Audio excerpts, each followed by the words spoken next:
नमस्कार, खबर समय जगत में आपका स्वागत है। मैं हूं आपके साथ अंकिता और आइए अब खबरें देखते हैं विस्तार से।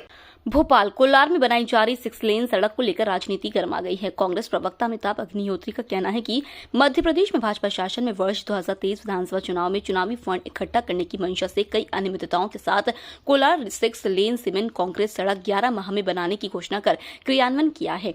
उन्होंने कहा कि विधि अनुसार कोलार 6 लेन का नोटिफिकेशन प्रकाशित नहीं किया। रोड की चौड़ाई टेंडर भी नहीं बताई गई। रोड की चौड़ाई प्रदर्शित किए बिना भू स्वामियों के भवनों पर 2 फीट से लेकर 18 फीट तक अतिक्रमण के निशान लगाए गए। रोड बनाने के पूर्व सीवर लाइन, पेयजल लाइन, बिजली लाइन, गैस लाइन नहीं बनाई गई, लेकिन 6 लेब रोड के मापदंड के अनुसार पैदल पथ, सर्विस रोड, मेट्रो लाइन की जानकारी नहीं बताई गई। विश्व भर में पर्यावरण कारणों से सीमेंट कंक्रीट रोड का विरोध हो रहा है, तो यह सीमेंट कंक्रीट रोड क्यों बनाई जा रही है? जबकि सीमेंट कंक्रीट रोड की लागत डामर रोड की अपेक्षा बहुत अधिक होती है, तो डामर रोड क्यों नहीं बनाई जा रही है? भाजपा सरकार ने अधूरे सर्वे के आधार पर रोड निर्माण का कार्य प्रारंभ करवाया। आदरणीय भाइयों, हमारे मित्रजनों और उपस्थित सभी आदरणीयों, आज ये जो पत्रकार वार्ता है, हमारे माननीय अध्यक्ष जी के हमको आशीर्वाद से, माननीय मिश्रा जी के और बवेली साहब के मार्गदर्शन से आज ये जो पत्रकार वार्ता हो रही है, इसमें भोपाल के एक बहुत करंट इशू पे हम आपसे बात करना चाहते हैं, सप्रमाण।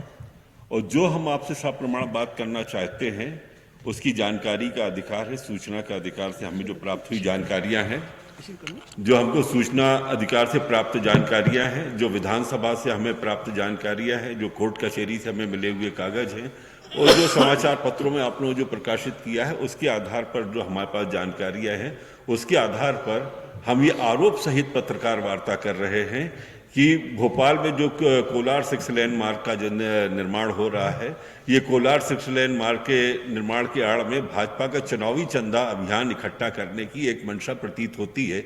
और इसको हम आरोप ही नहीं लगा रहे हैं, इसके हम प्रमाण जब आपके सामने रखते हैं तो उसमें आप लोग निर्धारित कीजिएगा कि क्या इसके अंदर जो हमारे आरोप हैं उसकी सत्यता को आप लोग देखिएगा।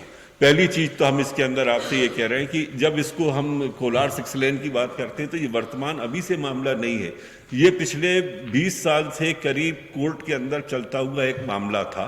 उसकी चर्चा हम आपसे बाद में बात करेंगे, जो कि विधानसभा में भी उठा था। हमारी बहुत स्वर्गीय आदरणीय कल्पना परुलेकर जी ने इसको बहुत प्रमुखता से इसको उठाया था अपना कहते हैं विधानसभा में। तो अभी वर्तमान बात यह है कि ये कोलार 6 लेन जो है, 6 लेन क्या होता है कि 6 लेन में आपको करने के पहले आप लोग देखते हैं ये 6 लेन का एक नोटिफिकेशन प्रकाशित होता है सब पेपरों में कि 6 लेन में किस क्या जमीन आ रही है, किसके मकान आ रहे हैं, कितनी सरकारी जमीन है, कितनी इसके अंदर अतिक्रमण की जमीन है, वो उसका नोटिफिकेशन का प्रकाशन होता है। नोटिफिकेशन के प्रकाशन में भूस्वामियों के नाम, उनके मकान के नाम, वही सारा डिटेल आता है। उसमें ये रहता है कि जो नोटिफिकेशन में दिया, सबसे पहले इस मामले को विधानसभा में कल्पना परुलेकर जी ने ये उठाया था, ये कोलार की ये जो मेन रोड है इसकी चौड़ाई कितनी है और इसमें हाई कोर्ट के आदेश के बाद कितने मकान इसके अंदर बने हैं इसमें। तो उसमें मध्य प्रदेश शासन ने आपका ये जो मेरे पास उसकी कॉपी भी है कल्पना परुलेकर जी का, ये है देखिए आप, ये विधानसभा कार्यवाही है, ये इसकी कॉपी है इसकी। इसमें कल्पना परुलेकर जी ने ये पूछा कि आपने हाई कोर्ट का जो ऑर्डर हुआ था 24/8/2006 को, पिटीशन आपका जो था उसका 2000 आपका 112/2000, उसके अंदर आपने ये विधानसभा में ये जवाब दिया कि जब हाई कोर्ट का 24/8/2006 को जो ऑर्डर आ गया, उसके बाद भी जब ऑर्डर आ गया कि इस रोड पे इतना निर्माण नहीं होगा, तो उसके बाद भी इन्होंने स्वीकार किया कि हमने 22 भवनों की अनुमति हमने दी हाई कोर्ट के आदेश की अवहेलना करते हुए। 22 भवनों का पूरा डिटेल है इसके अंदर, आप चाहें तो देख सकते हैं, नाम पते समेत विधानसभा में रखी हुई जानकारी है। पहली बात। दूसरी बात इसके अंदर ये हुई कि जब कल्पना परुलेकर जी ने कहा कि ये तो हुआ, आप ये बताओ नोटिस कितने को दिए, तो आप ये देखो, ये मेरे पास आप देख सकते हैं हाई कोर्ट का हवाला देते हुए इसमें इन्होंने कहा कि 281 नोटिस हमने जारी किए हैं। और ये नोटिस कितने जारी किए हैं? 1000 स्क्वायर फीट से लेकर 9000 स्क्वायर फीट तक के अतिक्रमण के कम से कम ऐसे 115-16 नोटिस है इसमें। आप ये देख लीजिए, एक ये वाला ही आपके सामने जो नोटिस हम रख रहे हैं पूरा ही 3000, 4000, 9000 ऐसे स्क्वायर फीट के। और इसमें कहा क्या इन्होंने, अतः इस संबंध में माननीय उच्च न्यायालय द्वारा FA 112/2000 में पारित निर्णय दिनांक 24/8 के पालन में आपको सूचित किया जाता है कि 7 दिवस के अंदर आप अपना अतिक्रमण हटा लें। और ये इसमें बता रहे हैं 45 मीटर मतलब 140 फीट करीब, इसके अंदर नोटिस के अंदर हाईकोर्ट के जो नोटिस में आप बता रहे हैं सरकार, वो बता रहे हैं 45 मीटर कोलार की आपकी जो रोड है उसकी चौड़ाई। अब आपने जब हमको जो जानकारी दी है अभी, उसमें आपने ये कहा है कि जब आपको सर्वे करना है तो 15 किलोमीटर का आप पूरा सर्वे करोगे ना। अच्छा, इसमें एक चीज हम आपको और खोल दें, सूचना का अधिकार लगाया था, ये सूचना का अधिकार है हमारा। ये इन्होंने जो 45 मीटर की जानकारी दी है, ये जानकारी वो 45 मीटर आपका वो सॉरी जो आपका 110 फीट की जानकारी ये है आपकी पूरी। और ये देखिए आप, ये इनका जो ऑर्डर है, इनका ऑर्डर में कहीं भी इन्होंने रोड की चौड़ाई नहीं लिखी है, सिर्फ लंबाई लिखी है। आप जब तक चौड़ाई आप निर्धारित नहीं करोगे, जब तक आप चौड़ाई निर्धारित नहीं करोगे, तब तक आप मकानों की जद आप कैसे निर्धारित करोगे कि किस जद में। इसलिए इन्होंने देखिए नोटिफिकेशन इसलिए नहीं निकाला। अगर ये नोटिफिकेशन निकालेंगे तो इनको जो है दावा आपत्ति लेना पड़ेगा, दावा आपत्ति लेंगे तो उसमें इनको मुआवजा देना पड़ेगा। और अगर मुआवजे की बात आएगी तो लाल निशान के आधार पर जो ये इनका जो चुनावी फंड इकट्ठा करने का जो अभियान है वो फेल होता।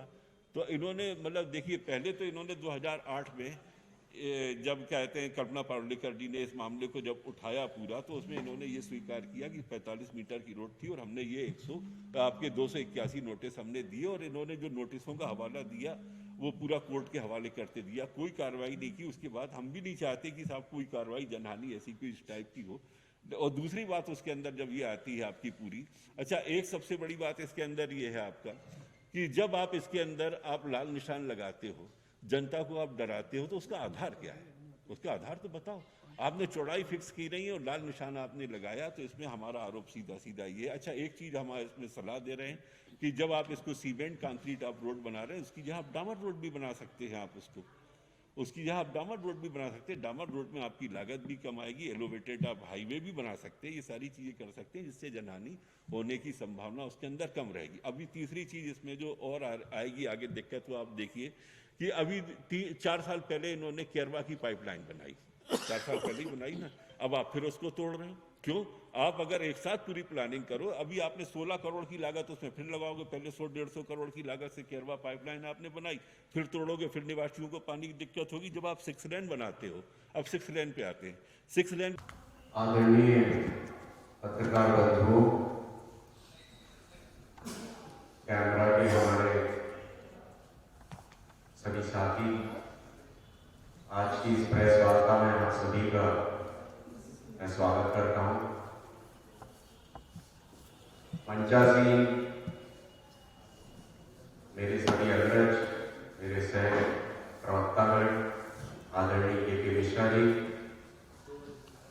अमिताभ अग्निहोत्री जी, अभिनव बरोड़िया जी, रवि वर्मा जी,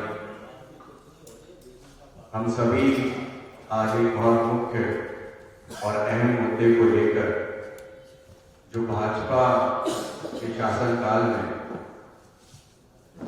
विनाश को विकास बनाकर राजनीतिक मोड़ दिया जाता है, इस पर भोपाल के ही एक अहम सड़क के मुद्दे को लेकर आप सभी के समक्ष उपस्थित हैं। किस तरीके से वैधानिक रूप से और अन्यत्र माध्यमों से विकास बताकर लोगों के साथ छल किया जा रहा है, इस छल विकास पर दृष्टि डालने के लिए आदरणीय अमिताभ जी आप सभी से रूबरू होंगे और किस तरीके से चाहे न्यायालयीन प्रक्रिया को ताक पर रखा गया हो या विकास का नाम बताकर जो भी अनुमतियां हुई हैं उनको ताक पर रखा गया हो, इस पर आप सभी का ध्यान जो है आकर्षित करने का हम प्रयास करेंगे। मैं आप चाहूंगा कि आदरणीय अमिताभ अग्निहोत्री जी आप सभी से इस विषय पर चर्चा करें। खबर समय जगत के लिए कैमरामैन शिवम कुशवाहा के साथ आदित्य सराठी की report. For latest news, subscribe to our channel and press the bell icon.